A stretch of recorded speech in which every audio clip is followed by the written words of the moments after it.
Alors, pour te faciliter la compréhension, je vais aller directement sur Genèse chapitre 2, du verset 7 à 9. Et nous allons parler du fruit.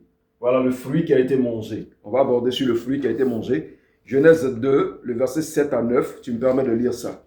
Écoute très bien. La Bible dit: L'Éternel Dieu forma l'homme de la poussière de la terre. Il souffla dans ses narines un souffle de vie. Et l'homme devint un être vivant. Amen. Puis l'Éternel Dieu planta un jardin en Éden, du côté de l'Orient, et il y mit l'homme qu'il avait formé. Le verset suivant est très important. L'Éternel Dieu fit pousser du sol des arbres de toute espèce, agréables à voir et bons à manger, et l'arbre de la vie au milieu du jardin. Je souhaiterais que nous nous rappelions ce détail-là.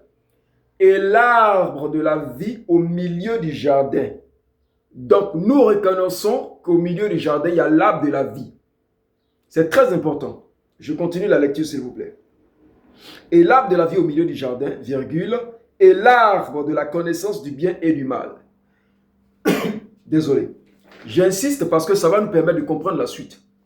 Donc, le Seigneur, la Bible nous explique comme ça que Dieu a fait pousser du sol des arbres de toute espèce, bons, agréables à manger, à la vue et tout ça. Il a fait pousser du milieu du jardin. Maintenant, au milieu du jardin principalement, il y a l'arbre de la vie, virgule, et l'arbre de la connaissance du bien et du mal. Ça veut dire que l'accent est mis sur la position géographique de l'arbre de la vie, au milieu, virgule, et l'arbre de la connaissance du bien et du mal. Alors, pour ce qui concerne l'arbre de la connaissance du bien et du mal, nous pouvons faire des spéculations. On peut supposer que cet arbre-là est aussi au milieu, tout comme on peut supposer que non. Mais la précision est très importante pour la suite.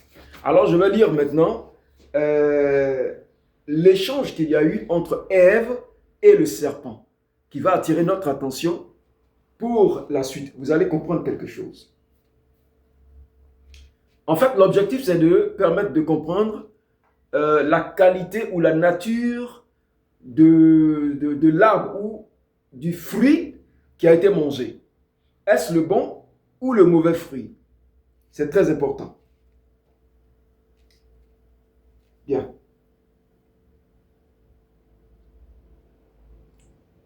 Voilà. Le 3.